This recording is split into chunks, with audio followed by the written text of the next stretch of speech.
Bab 8. Hibridisme. Pandangan yang biasanya dianut para naturalis adalah bahwa spesies, bila disilangkan, akan mengalami sterilitas untuk mencegah kerancuan dari semua bentuk organik. Pandangan ini pada awalnya tampak sangat mungkin, sebab spesies yang hidup bersama di daerah yang sama hampir tidak dapat dipisahkan dan mereka mampu bersilangan secara bebas. Arti penting fakta tentang hibrida itu adalah umumnya sangat steril, seperti yang saya pikirkan yang diremehkan oleh beberapa almarhum penulis. Pada teori seleksi alam, kasus ini sangat penting, karena sterilitas hibrida tidak mungkin untuk keuntungan mereka, dan karena tidak bisa diperoleh dengan pelestarian terus-menerus dengan derajat sterilitas suksesi yang menguntungkan.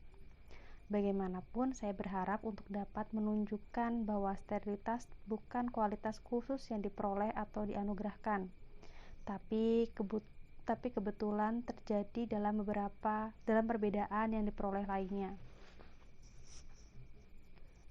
Dalam membicarakan subjek ini, dua kelas fakta yang secara fundamental jauh berbeda umumnya dicampur adukan, yaitu sterilitas dua spesies ketika pertama kali disilangkan dan sterilitas hibrida yang dihasilkan mereka. Spesies murni sudah barang tentu memiliki organ reproduksi dalam kondisi sempurna, namun bila disilangkan mereka menghasilkan hanya sedikit atau tidak menghasilkan keturunan. Sebaliknya, organ reproduksi hibrida secara fungsional impoten, sebagaimana dapat dilihat dengan jelas dalam keadaan unsur jantan pada tanaman dan hewan, meskipun organ-organ itu sendiri sempurna dalam struktur, sejauh yang diungkapkan mikroskop. Dalam kasus pertama, dua unsur seksual yang akan membentuk embrio adalah sempurna. Dalam kasus kedua, mereka tidak berkembang sama sekali atau berkembang tidak sempurna. Perbedaan ini penting jika penyebab sterilitas yang umum pada kedua kasus harus dipertimbangkan. Perbedaan itu mungkin telah menjadi kabur karena sterilitas dalam dua kasus dianggap sebagai pemberian khusus di luar persoalan kekuatan akal kita. Kesuburan varietas, yaitu dari bentuk-bentuk yang diketahui atau dianggap diturunkan dari induk bersama, bila disilangkan, dan begitu juga kesuburan blasteran mereka adalah dengan mengacu pada teori saya. Sama pentingnya dengan sterilitas spesies, karena tampaknya membuat perbedaan yang luas dan jelas antara varietas dan spesies. Pertama, tentang sterilitas spesies ketika disilangkan dan sterilitas keturunan hibrida mereka adalah tidak mungkin untuk meneliti semua karangan dan karya dua peneliti yang sangat teliti dan mengagumkan, Kölreuter dan Gärtner, yang mengabdikan hampir seluruh hidup mereka kepada subjek ini tanpa sangat terkesan oleh generalitas beberapa tingkat sterilitas. Kölreuter membuat aturan itu universal, tetapi dia lalu memotong simpul, karena dalam 10 kasus ini menemukan dua bentuk yang dianggap oleh banyak penulis sebagai spesies berbeda, yang bersama-sama sangat subur, dan dia tidak ragu menilai mereka sebagai varietas. Gärtner juga membuat aturan sama universalnya, dan dia membantah seluruh dari 10 kasus kesuburan Kölreuter. Tapi dalam kasus ini dan dalam banyak kasus lain, Gärtner merasa wajib hati-hati untuk menghitung benih, untuk menunjukkan bahwa ada tingkat sterilitas. Dia selalu membandingkan jumlah maksimum benih yang dihasilkan oleh dua spesies ketika disilangkan, dan maksimum yang dihasilkan oleh anakan hibrida mereka, dengan jumlah rata-rata yang dihasilkan oleh kedua spesies induk murni di alam bebas. Tetapi penyebab kekeliruan yang serius tampaknya bagi saya diperkenalkan di sini. Tanaman yang dihibridasikan harus dikebiri, dan apa yang sering lebih penting harus disosialisasikan untuk mencegah tepung sari dibawa kepadanya oleh serangga dari tanaman lain. Hampir semua tanaman yang dibuat percobaannya oleh Gärtner ditaruh dalam pot dan disimpan dalam ruangan di rumahnya. Bahwa proses ini sering merugikan kesuburan tanaman tidak dapat diragukan, karena Gärtner memberikan dalam tabelnya sejumlah kasus tanaman yang dia kebiri dan secara buatan disuburkan dengan tepung sarinya sendiri, dan kecuali semua kasus seperti leguminosae di mana terdapat kesulitan yang tidak dimaklumi dalam memanipulasi. Setengah dari 20 tanaman kesuburannya dirugikan pada tingkat tertentu. Lagi pula, sebagaimana Gardner berulang-ulang menyilangkan bunga mawar primrose dan bunga cowlips, sehingga kita mempunyai alasan untuk percaya merupakan varietas dan hanya sekali atau dua kali menghasilkan benih yang steril, seperti yang dia temukan pada tanaman pimpernel merah biasa dan biru atau Anagalis arvensis dan Curella, yang digolongkan oleh para ahli botani terbaik sebagai varietas dan menemukan mereka mutlak steril. Dan saat dia sampai pada kesimpulan yang sama dalam beberapa kasus yang serupa, tampak bagi saya kalau kita boleh meragukan apakah banyak spesies benar-benar begitu steril bila disilangkan seperti yang dipercayai Gardner. Pada satu sisi adalah pasti bahwa sterilitas berbagai spesies bila disilangkan begitu berbeda dalam tingkat dan gradasinya begitu tipis, dan pada sisi lain kesuburan spesies murni sangat mudah dipengaruhi oleh berbagai keadaan, sehingga untuk semua maksud praktis adalah sangat sulit untuk mengatakan di mana kesuburan murni berakhir dan sterilitas dimulai. Saya pikir tidak ada bukti yang lebih baik dari ini yang dapat diperoleh daripada bukti yang berasal dari dua peneliti paling berpengalaman yang pernah hidup, yaitu Kölreuter dan Gardner, yang sampai pada kesimpulan bertentangan diametral dalam hubungan dengan spesies-spesies yang benar-benar sama. Juga paling banyak yang bisa dipelajari bila kita membandingkan, tetapi saya tidak cukup punya ruang di sini untuk memasuki permasalahan secara rinci. Bukti yang dikemukakan oleh para ahli botani terbaik kita atas pertanyaan apakah bentuk-bentuk meragukan akan digolongkan sebagai spesies atau varietas dengan bukti kesuburan yang dikemukakan oleh para ahli hibrida yang berbeda atau oleh penulis yang sama dari eksperimen-eksperimen yang dibuat selama bertahun-tahun yang berbeda. Jadi dapat diperlihatkan bahwa baik sterilitas maupun fertilitas tidak memberi perbedaan ataupun antara spesies dan varietas. Tetapi bukti dari sumber ini yang membagi dalam tingkat-tingkat menurun dan meragukan dalam tingkat yang sama seperti buku yang berasal dari perbedaan konstitusional dan struktural. Berkaitan dengan sterilitas hibrida dalam generasi berturut-turut, meskipun Gardner bisa memelihara beberapa hibrida dengan hati-hati menjaga mereka dari persilangan dengan salah satu induk murni untuk 6 atau 7 dan dalam satu kasus selama 10 generasi, namun dia menegaskan secara positif bahwa kesuburan mereka tidak meningkat, tetapi pada umumnya malah menurun banyak. Saya tidak meragukan bahwa inilah masalahnya dan bahwa fertilitas sering tiba-tiba menurun pada beberapa generasi pertama. Tetapi saya yakin bahwa dalam semua eksperimen, fertilitas telah berkurang oleh suatu sebab independen, yaitu pembiakan terlalu rapat. Saya telah mengumpulkan banyak fakta yang memperlihatkan bahwa pembiakan terlalu rapat dapat mengurangi fertilitas, dan di sisi lain, bahwa persilangan yang sekali dengan individu atau varietas berbeda dapat meningkatkan fertilitas. Dan saya tidak ragu akan kebenaran dari keyakinan yang hampir universal ini di antara para peternak. Hibrida jarang dipelihara oleh para peneliti dalam jumlah besar, dan karena spesies induk atau hibrida lain yang serumpun umumnya tumbuh di kebun yang sama, maka kunjungan serangga harus dengan hati-hati dicegah selama musim berbunga, karena hibrida umumnya akan dibuahi dalam setiap generasi oleh tepung sari dari bunga yang sama. Dan saya yakin bahwa hal ini dapat merugikan kesuburan mereka yang sudah dikurangi oleh asal-usul hibrida mereka. Saya diperkuat keyakinan ini oleh pernyataan penting yang berulang-ulang dibuat oleh Gardner, yaitu jika hibrida yang kurang subur dibuahi secara buatan dengan tepung sari dan dari hibrida jenis yang sama, maka kesuburan mereka sekalipun terkena akibat buruk seringnya dimanipulasi, kadang-kadang malah meningkat secara pasti dan terus meningkat.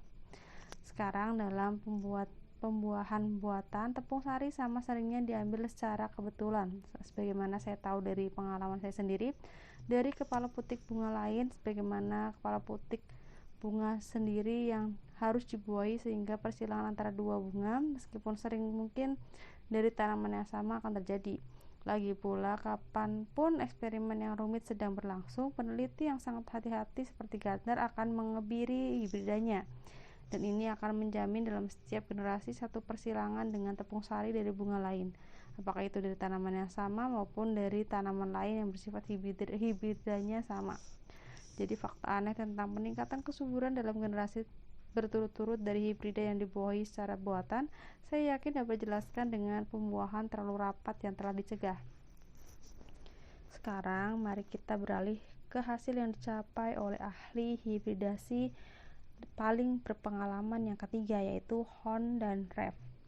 W. Hubbard.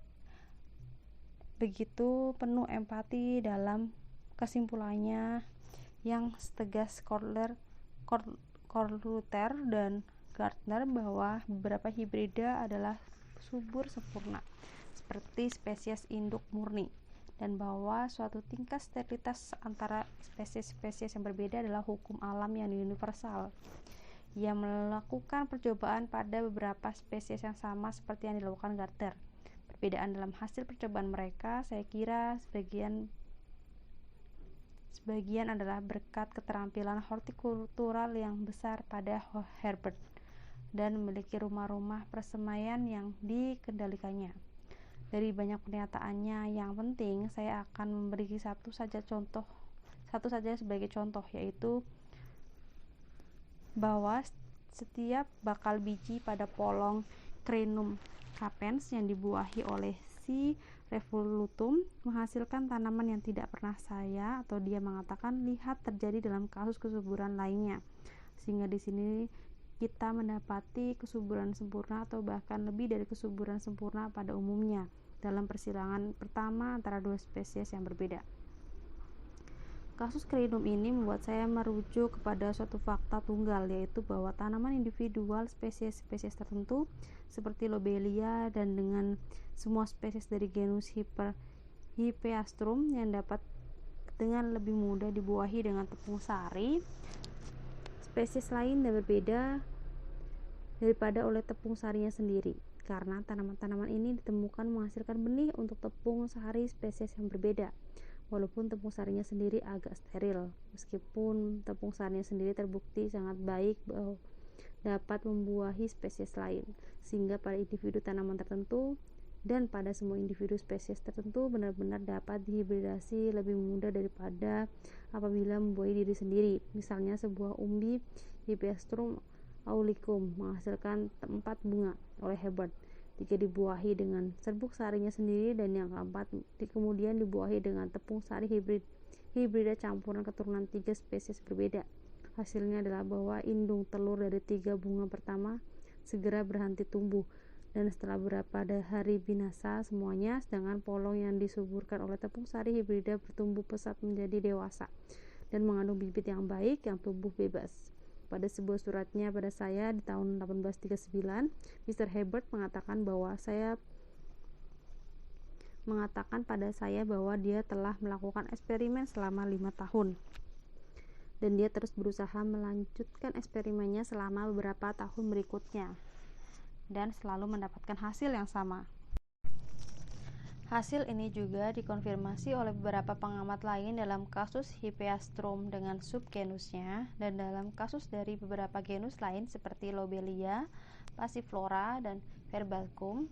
Meskipun tanaman dalam eksperimen-eksperimen ini tampaknya sangat sehat, dan meskipun baik ovula atau bakal biji maupun serbuk sari dari bunga yang sama sangat baik sehubungan dengan spesies lain, namun karena mereka tidak sempurna secara fungsional dalam tindakan diri mereka bersama, maka kita harus menyimpulkan bahwa tanaman sedang berada dalam keadaan tidak wajar. Namun fakta ini memperlihatkan sebab-sebab misterius apa yang menjadi dasar kurang atau lebihnya kesuburan suatu spesies bila disilangkan dibandingkan dengan spesies yang sama ketika membuahi diri sendiri. Kadang-kadang tergantung eksperimen-eksperimen praktis para ahli hortikultura, meskipun dibuat tanpa presisi ilmiah, tetapi patut diberi perhatikan. Bagaimana rumitnya cara spesies Pelargonium, Fuchsia, Colcarin, Petunia, Rhododendron, dan lain-lain disilangkan telah terkenal menyusahkan, namun banyak dari hibrida ini berbenih bebas. Misalnya, Herbert menegaskan bahwa suatu hibrida dari Calcareoria integrifolia dan Plantagenia, spesies yang jauh berlainan dalam kebiasaan umum, mereproduksi dirinya sendiri sempurna spesies alami dari pegunungan di Chile. Saya telah sedikit berjerih payah untuk memastikan tingkat kesuburan persilangan rumit dari rhododendron, dan saya yakin bahwa banyak di antaranya steril sempurna. Mr. C. Nobel, misalnya, memberitahu saya bahwa dia mengumpulkan persediaan untuk mencangkok dari suatu hibrida antara Rhode, Ponticum, dan Cattausbiens, dan bahwa hibrida ini membenih sebebas yang mungkin dapat dibayangkan. Andaikan hibrida dirawat dengan baik, namun menurun terus-menerus dalam kesuburan pada setiap generasi berikutnya, seperti yang diyakini Gardner, maka fakta itu seharusnya mendapat perhatian di kalangan para pemelihara tanaman. Para ahli hortikultura membuat kebun besar dari hibrida yang sama, dan hanya itu yang dirawat dengan baik, karena dengan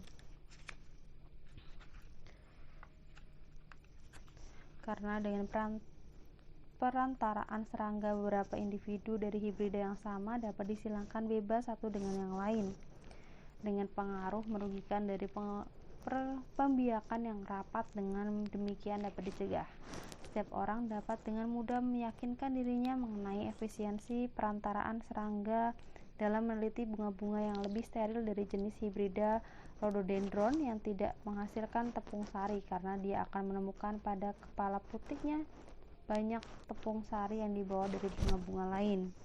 Berkaitan dengan hewan, eksperimen-eksperimen sangat jarang dilakukan daripada pada tanaman. Jika penyusunan sistematis kita dapat dipercaya, yaitu bila genus-genus hewan sangat berbeda dengan satu yang lain, seperti pada genus-genus tanaman, maka kita dapat menarik kesimpulan bahwa hewan-hewan yang lebih luas dipisahkan dalam skala alam dapat lebih mudah disilangkan daripada dalam kasus tanaman. Tapi hibridanya sendiri saya kira lebih steril. Saya ragu apakah ada kasus hewan hibrida yang subur sempurna dapat dianggap benar-benar dibuktikan juga. Namun harus diingat bahwa karena sedikit hewan berkembang biak bebas dalam keadaan dikurung, maka sedikit pula eksperimen telah dilakukan dengan baik. Misalnya, burung kenari disilangkan dengan 9 spesies burung kutilang. Tetapi karena tidak ada satupun dari 9 spesies ini berkembang biak dengan bebas dalam kurungan, maka kita tidak perlu mengharapkan bahwa persilangan pertama antara mereka dengan kenari atau bentuk hibrida mereka akan subur sempurna. Sekali lagi, berkenaan dengan kesuburan dalam beberapa generasi berturut-turut dari hewan hibrida yang lebih subur, saya hampir tidak tahu satu contoh yang di dalamnya ada dua famili dari hibrida yang sama telah dibesarkan dalam waktu yang sama dari induk yang berbeda, untuk menghindari pengaruh buruk persilangan yang rapat. Sebaliknya, saudara jantan dan saudara betina biasanya dipersilangkan dalam setiap generasi berturut-turut, bertentangan dengan peringatan yang selalu diulang-ulang oleh setiap pembiak. Dan dalam hal ini sama sekali tidak mengherankan kalau sterilitas pada hibrida akan terus meningkat. Jika kita bertindak dan memasangkan saudara jantan dan saudara betina dalam kasus hewan murni yang karena sebab apapun memiliki kecenderungan sterilitas paling kecil, keturunannya pasti akan hilang dalam beberapa generasi saja. Meskipun saya tidak tahu apakah ada kasus sangat otentik mengenai hewan hibrida yang subur sempurna, tapi saya punya alasan untuk percaya bahwa hibrida dari Cervulus vaginalis dengan Revesti dan dari Phasianus colchius dengan P. torquatus adalah subur sempurna. Hibrida dari angsa biasa dengan angsa Cina, yaitu spesies-spesies yang sangat berbeda sehingga mereka umumnya digolongkan dalam genus yang berbeda. Di negeri ini sering dibiarkan dengan salah satu induk murni dan dalam satu contoh tunggal. Mereka berkembang biak di antaranya mereka sendiri. Ini diuji oleh Mr. Eaton yang memelihara dua hibrida dari induk yang sama, tapi dari dua penetasan yang berbeda, dan dari dua burung ini dia membesarkan tidak kurang dari 8 hibrida, yaitu cucu-cucu angsa murni dari satu sarang. Namun di India banyak pembiakan silang ini lebih subur, karena saya diyakinkan oleh dua peneliti yang sangat handal, yaitu Mr. Beard dan Kapten Hutton, bahwa banyak kelompok angsa hasil persilangan ini dipelihara di berbagai bagian negeri ini. dan karena mereka dipelihara untuk mendapatkan keuntungan di mana tidak ada lagi spesies induk murni, mereka sangat subur. Sebuah doktrin yang untuk pertama kali dikemukakan Pallas telah diterima luas oleh para naturalis modern, yaitu bahwa kebanyakan binatang peliharaan kita telah diturunkan dari 2 atau lebih spesies asli karena dikawin silangkan. Dalam pandangan ini, spesies asli pada awalnya harus telah menghasilkan hibrida yang cukup subur, atau hibrida harus menjadi cukup subur pada generasi-generasi berikutnya di bawah peliharaan. Alternatif terakhir ini bagi saya tampaknya paling mungkin dan saya cenderung percaya pada kebenarannya. Meskipun ini berdasarkan pada bukti tidak langsung. Saya percaya misalnya bahwa anjing-anjing kita adalah keturunan dari beberapa kawanan liar, namun barangkali dengan perkecualian anjing peliharaan pribumi Amerika Selatan, kesemuanya sangat subur, dan analogi membuat saya sangat ragu apakah beberapa spesies asli pertama kalinya telah berkembang biak bebas bersama-sama dan telah menghasilkan hibrida yang sangat subur. Sekali lagi ada alasan untuk percaya bahwa sapi Eropa dan sapi India berpunuk kami cukup subur bersama-sama, tetapi dari fakta-fakta yang dikemukakan kepada saya oleh Mr. Blyth, saya merasa mereka dianggap sebagai spesies yang berbeda.